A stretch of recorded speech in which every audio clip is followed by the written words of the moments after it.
یہاں پر ایک چھوٹا سا واقعہ بیان کرنا چاہوں گی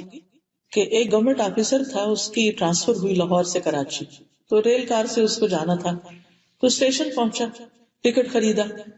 گاڑی جس لائن پہ کھڑی تھی وہاں اس کو پہنچنے کے لیے سامان خود اٹھا کے جانا مشکل تھا، تو اس نے ایک کلی لے لی، وہ جو پورٹر ہوتا ہے، اور اسے کہا کہ میرا یہ سامان میرے ساتھ وہ فلاں گاڑی تک پہنچا دو۔ اس نے سامان اور اس کے پیچھے پیچھے ہو لی، رش بہت تھا، وہ شخص خود تو کسی طرح بچ بچا کے نکل کے گاڑی تک پہنچ گیا، ایک کلی جو کہ سامان سے لدا ہوا تھا یا اس کے ساتھ جو بھی تھا وہ وہاں نہیں پہنچ پایا۔ اب ہوا یہ کہ اتنی دیر میں گاڑی کے چلنے کے لیے وسل ہو گئی، اب اس شخص کی ٹرین مس ہو گئی۔ اب اگر وہ اس پہ جاتا تو سامان پیچھے رہ جاتا، اور اگر رکتا ہے تو ٹرین جاتی، بہرحال اس نے ٹرین کو جانے دیا۔ افسوس تو اس کو بہت ہوا۔ آپ خود سوچئے کہ اگر کسی کی وجہ سے آپ کا پلین مس ہو جائے یا گاڑی مس ہو جائے یا کسی چیز کا کوئی چانس مس ہو جائے تو آپ کی کیفیت کیا ہو؟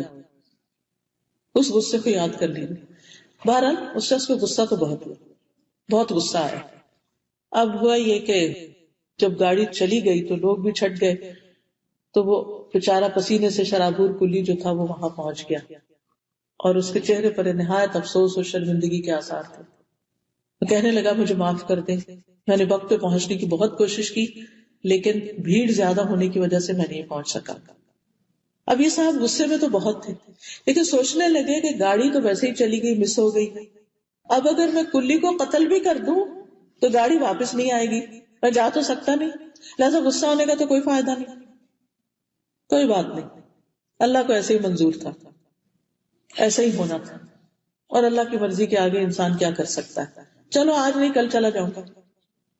تو یہ سوچتے ہی اس نے پیار سے مسکرا کے کلی کو کہا کوئی بات نہیں۔ اب یہ بات سنتے ہی کہ ایک آفیسر جو ہے وہ کہہ رہا ہے کوئی بات نہیں، ٹرین مس کر دی اور کوئی بات نہیں،